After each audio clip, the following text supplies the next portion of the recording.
గత 5 ఏళ్లు అధికారంలో ఉన్న వైకాపా ప్రజాప్రతినిధులు నగరానికి ప్రజలకు చేసిందేమీ లేకపోయినా ప్రస్తుతం నగర అభివృద్ధికి ప్రజా సంక్షేమానికి కృషి చేస్తున్న ఎమ్మెల్యే ఆదిరెడ్డి శ్రీనివాస్ను చూసి వైకాపా వారు ఓర్వలేకపోతున్నారని టీడీపీ రాజమండ్రి పార్లమెంట్ కమిటీ ఉపాధ్యక్షులు మజ్జి రాంబాబు, ఛాంబర్ అధ్యక్షులు తవ్వ రాజా అన్నారు.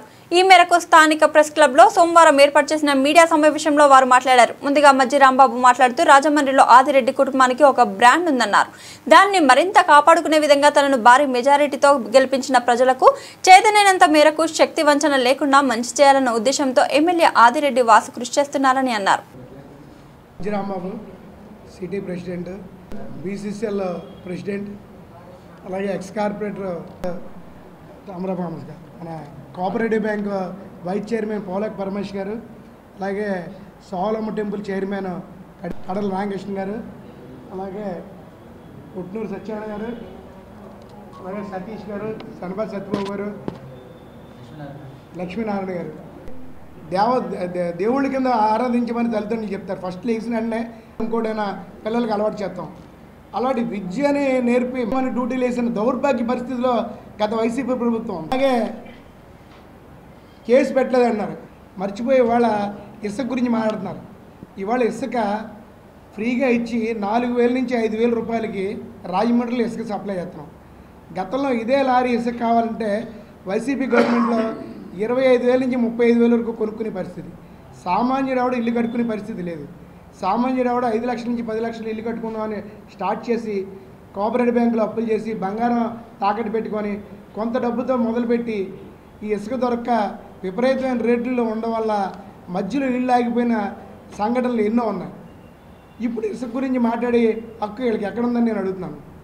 అలాగే ఇంకోటి ఏంటంటే మద్యం గురించి మాట్లాడారు.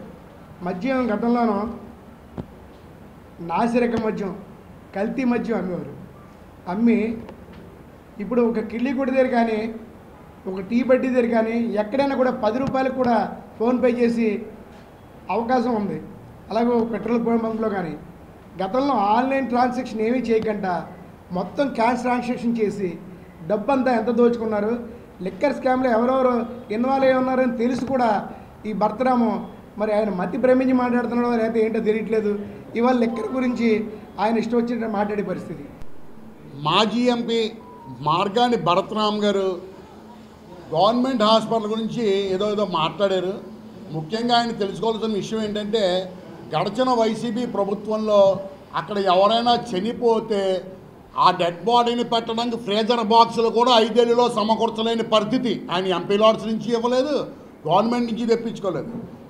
ఆదిరెడ్డి వాసు మా నగరం మళ్ళీ ఆదిరెడ్డి వాసు గారు అధికారంలోకి రాగానే ఫస్ట్ కార్యకర్తను పిలిచి బాబు మీరు ఒక 4 ఫ్రిడ్జ్లు సమకూర్చండి అక్కడ మీ సొంత నిధులతో అని చెప్పడం జరిగింది.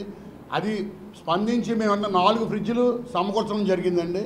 ప్లస్ ఇంకొకటి ఏంటంటే ఆయన బయట ఆరోగ్యశ్రీలో పనులు జరగట్లేదు, గవర్నమెంట్ హాస్పిటల్లో వసతులు పెరిగి పబ్లిక్ ప్రైవేట్ సెక్టార్లో డబ్బులు ఎక్కువ అవుతున్నాయి కాబట్టి అక్కడ ఓపీ శాతం పెరగడం జరిగింది. అలాగే గడిచిన ఏడాది కాలంగా సీఎంఆర్ఎఫ్ నిధుల నుంచి సుమారు 2,27,75,99 రూపాయలు సీఎంఆర్ఎఫ్ నిధుల నుంచి మనం వినియోగం ఇవ్వడం జరిగిందండి. సుమారు 206 మంది మెంబర్స్. అలాగే సిఎస్ఆర్ నిధుల నుంచి ఆర్టీసీ కాంప్లెక్స్లోను గవర్నమెంట్ హాస్పిటల్లోనూ కూడా మనం త్రాగునీటి వసతి కల్పించడం జరిగింది. గడిచిన 5 ఏళ్లలో అక్కడ కుప్పుడు నీళ్లు కూడా తాగలేని పరిస్థితి, గవర్నమెంట్ హాస్పిటల్లో నీళ్లు కూడా దొరకని పరిస్థితి.